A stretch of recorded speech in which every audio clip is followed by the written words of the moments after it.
España, Irene Lozano, buenos días. ¿Qué tal? Buenos días. ¿Qué le parece todo lo que estamos viendo? A nosotros lo que nos parece más preocupante, efectivamente, ya se ha señalado, es que en este fin de régimen, porque en el fondo lo que está viviendo Venezuela es el postchavismo, de una manera claramente agónica, una vez que en un régimen tan personalista y tan populista y extremista en muchos aspectos como era el de Chávez, pues lo que se está viviendo es esa agonía del régimen, y lo que está claro que de ahí va a salir otra cosa, es decir, está claro que el chavismo sin Chávez no puede existir, pero como suele ocurrir en estos casos puede salir mal, y eso es lo que a nosotros nos parece más preocupante, ¿no? Esa división tan profunda que hay de la sociedad venezolana, pues que no se consiga reconducir. No hay muchos ánimos, especialmente por parte del gobierno, de comportarse como presidente de todos los venezolanos, sino de exacerbar esas diferencias, y por encima de todo creo que lo más importante es que eso no acabe mal. De vuelta a España, la palabra de los últimos días es pacto, acuerdo. ¿Estaría UPyD dispuesto a participar en un hipotético pacto contra la crisis, contra el paro? ¿Estaría sentado en esa mesa UPyD? Bueno, nosotros no creemos en los mantras, ¿no? De repente la palabra pacto en sí misma es una palabra vacía si ese pacto no tiene contenido. O sea, nosotros hemos estado diciendo desde el principio de la legislatura que la situación de emergencia nacional, que así la llamábamos en el manifiesto que hicimos público en febrero, requería pactos con gran altura de miras y con gran generosidad. Pero a eso hay que darle contenido. O sea, yo creo que la necesidad de que haya un acuerdo nacional de todos los partidos es evidente, pero la cuestión está en cómo se dotan de contenido. Y nosotros en ese manifiesto al que hacía referencia hablábamos de una hoja de ruta para desbloquear las instituciones, ¿no? Porque ahora mismo lo que hay es un bloqueo institucional, es una sensación de tapón en el que las cosas no van ni para un lado ni para el otro. Y dentro de esas medidas nosotros poníamos como episodios a seguir una serie de leyes contra la corrupción, por la independencia de la justicia, reforma de la ley electoral y entonces convocatoria de elecciones constituyentes. Es decir, tampoco creemos que sirve de nada, o mejor dicho, no es que no sirva de nada, es que es fundamental las reformas de carácter político y de carácter institucional para poder atacar la crisis económica con instrumentos adecuados, que es lo que ahora mismo falta. ¿Y en ese sentido habría que meterle mano también al tamaño del Estado? Claro, nosotros lo hemos dicho muchas veces, el modelo de Estado autonómico, tal y como se concibe en la Constitución del 78, ya ha demostrado que no funciona. O sea, se concibe con unos objetivos que básicamente pasan por integrar el nacionalismo vasco y el catalán, que lejos de haberse conseguido, lo que se ha conseguido es, al contrario, parece que especialmente Cataluña en este momento está más distanciada que nunca, políticamente al menos, de esa integración. Y mientras esos objetivos no se han conseguido, se han producido múltiples disfunciones. Las más evidentes son las duplicidades, porque eso no ha ido acompañado a la reforma adecuada de la administración, ¿no? En muchas provincias españolas hay 5 niveles de administración: la local, la provincial, la autonómica, la nacional y la europea. ¿No es sostenible? Entonces, yo creo que es evidente que no es sostenible, ¿no? Es decir, ya se ha puesto de manifiesto que ya se ha tumbado a sí mismo ese modelo de Estado. Lo que pasa es que los países no son como las personas, ¿no? Que el día que se mueren te sale ya la curva esa, o la recta plana, mejor dicho, ¿no? Los países fallan y eso todavía, esa caída puede ser muy lenta y puede durar muchos años. Yo creo que ya es evidente que no funciona. Hay multiplicidad de duplicidades, despilfarros. La mayor parte de los conflictos se convierten en conflictos de competencia en el Congreso. Lo vemos cuando nos ponemos a discutir de cualquier cosa, parece que hay más afán por discutir de quién tiene la competencia que del asunto de fondo en sí, y eso distorsiona toda la política. ¿Y parte de la solución estaría en devolver competencias al Estado? ¿O eso todavía generaría más inquietud por parte de algunas comunidades? En algunos casos sí y en otros casos no. Es decir, nosotros creemos que hay competencias que es muy importante que sean nacionales. ¿Cuáles? En educación y en sanidad, por ejemplo. Hablamos de la competencia legislativa, no hablamos de la gestión. Luego la gestión concreta de los centros educativos se puede hacer a nivel autonómico, en algunos países se hace incluso a nivel local, pero la competencia legislativa equitativa, que dé unas garantías de igualdad a los ciudadanos en todo el territorio y una cierta coherencia, ¿no? Eso, en fin, lo llevamos en el programa electoral, pero a lo mejor hay otro tipo de competencias que definitivamente las tienen que asumir las comunidades autónomas, en lugar de seguir luchando porque una parte está en las comunidades y otra está en los ministerios. Si echamos un vistazo a las últimas encuestas, Metroscopia, parece ser que el fin del bipartidismo está cada vez más cerca. PP y PSOE no llegan ni al 50% y uno de los grandes beneficiados de ese fin del bipartidismo es su partido, es UPyD. ¿Qué caso le hacen a todas esas encuestas? Bueno, nosotros le hacemos un caso relativo porque la verdad es que con UPyD las encuestas se han equivocado casi siempre, ¿no? Se han equivocado a la baja, es decir, luego siempre los resultados han sido mucho mejores de lo que pronosticaban las encuestas. Pero indudablemente hay una tendencia que muestran todas las encuestas de todas las empresas demoscópicas de los últimos meses, ya casi un año, que es ese desplome del bipartidismo. Ahora mismo la suma de los dos grandes partidos a escala nacional está por debajo del 50%. En las elecciones de 2008, hace apenas 5 años, estaban en el 85%. Es decir, ese es un hecho indiscutible, ¿no? Y nosotros, pues bueno, en la medida en que creemos que esa alianza perversa del bipartidismo es responsable de una gran parte de los males que tiene el país, pues nos felicitamos. Lo que nos preocupa es que una gran parte de ese voto, cuando llegue el momento de las elecciones, que es al final lo que cuenta y no las encuestas, lo que nos preocupa es que una gran parte de ese voto se pueda ir, como ha ocurrido en Grecia o en Italia, a partidos, digamos, extramuros del sistema o a partidos extremistas, populistas. Enrico Letta, el nuevo primer ministro italiano, llamaba la atención ayer sobre cómo la crisis económica está degenerando y estimulando ese tipo de movimientos, ¿no? Entonces creo que es algo que los dos grandes partidos deben tomárselo muy en serio para interpretarlo en el sentido de las señales que está enviando la gente de que tienen que cambiar. Hemos hablado mucho de economía, pero en la vertiente más social hay polémica por esa reforma de la ley del aborto. ¿Están ustedes a favor de la reforma del señor Gallardón? Bueno, la reforma del señor Gallardón, salvo algunos flashes que ha ido dando en distintos medios de comunicación, todavía no ha llegado. Lleva casi un año anunciándola, pero todavía no se conoce.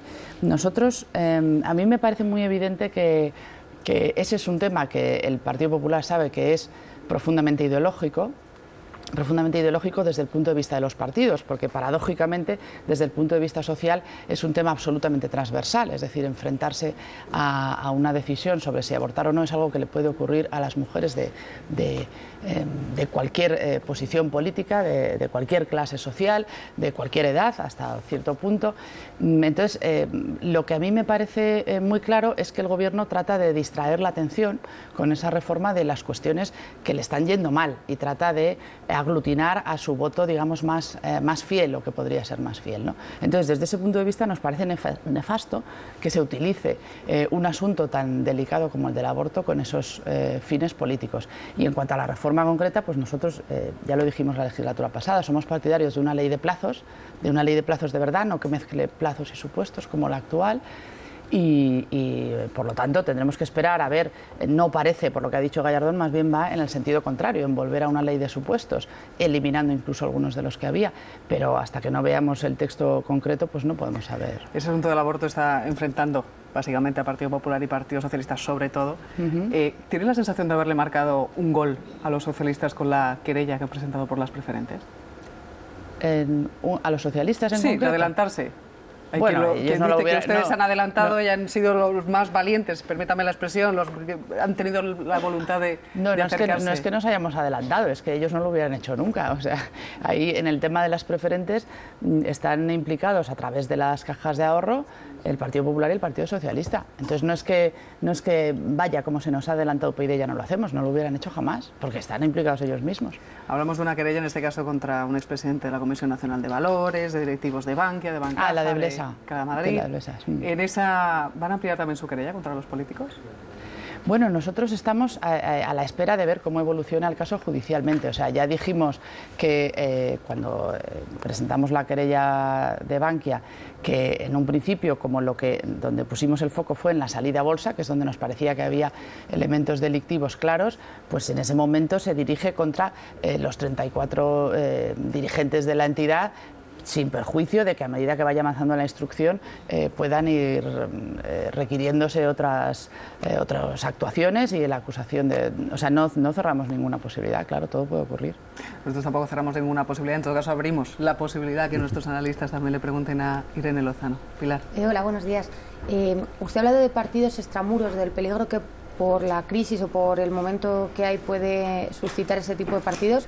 ¿Se refiere a partidos que puedan surgir como lo que ya se ha anunciado del 15M, la plataforma de Ada Colau, que se constituyan en partidos? ¿Serían ese tipo de partidos los extramuros? No, me refiero, yo creo que en España esto de momento no está ocurriendo. Más bien estaba pensando en lo que ha ocurrido en Grecia con Amanecer Dorado o incluso en Italia con el Movimiento 5 Estrellas de Beppe Grillo. Es decir, me refiero a partidos que realmente supongan una amenaza para la democracia. A mí que surjan nuevos partidos en general me parece que enriquece el pluralismo y el hecho en sí de que sean partidos que se presentan y que les puede ir bien por primera vez no es peligroso, depende básicamente de los presupuestos políticos que defiendan esos partidos, y como hemos visto sobre todo en Grecia, que la situación de crisis económica muy agravada hace que, bueno, el Amanecer Dorado estaba en torno a un 10% de votos. El 5 estrellas es quizá muy parecido al movimiento, pero al movimiento 15M o al movimiento de la plataforma de Ada Colau, que quieren estructurar ese tipo de partidos también, que son diferentes, no es un partido al uso. Es muy diferente el movimiento 5 estrellas. Es un partido de extrema derecha, incluso, que es diferente. Claro, pero es que cuando yo hablo de partidos extremistas y populistas estoy pensando sobre todo en Amanecer Dorado.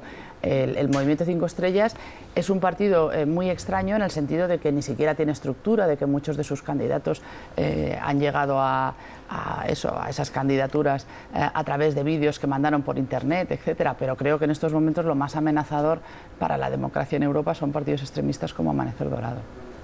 Luis. Hola, buenos días. Hola. Bueno, todas las encuestas coinciden en que UPyD está al alza para las futuras elecciones. Sin embargo, había una cosa curiosa. El otro día la encuesta de Metroscopia que publicó El País presentaba una nueva galería de líderes jóvenes y la líder de ustedes, Rosa Díez, quedaba muy por debajo. Es decir, prácticamente se alineaba, está un poquito por encima de Rajoy y de Rubalcaba, pero se alineaba más en el grupo de los líderes veteranos, viejos ya, y afloraban, sin embargo, con muchas más posibilidades gente nueva, incluso del PSOE y del PP, ¿no? Entonces, mi pregunta es si no creen ustedes que desde el punto de vista de futuras candidaturas, de la pelea electoral, la lista electoral, tendrían que hacer una renovación también, gente, por ejemplo, como usted, ¿no? Y poner otras nuevas caras si vamos a un escenario de líderes nuevos en la derecha y en la izquierda. Es que en UPyD los líderes los eligen los afiliados, o sea, no en UPyD... No, los demás también, ¿no? No. En UPyD hay primarias a las que se puede presentar cualquier militante solo con el hecho de estar afiliado. No necesitan avales, ni necesitan ningún tipo de digamos, refuerzo de gente que está vinculada al aparato. Entonces, en las elecciones de 2011, Rosa Díez se presentó a las primarias y se presentaron 4 personas más.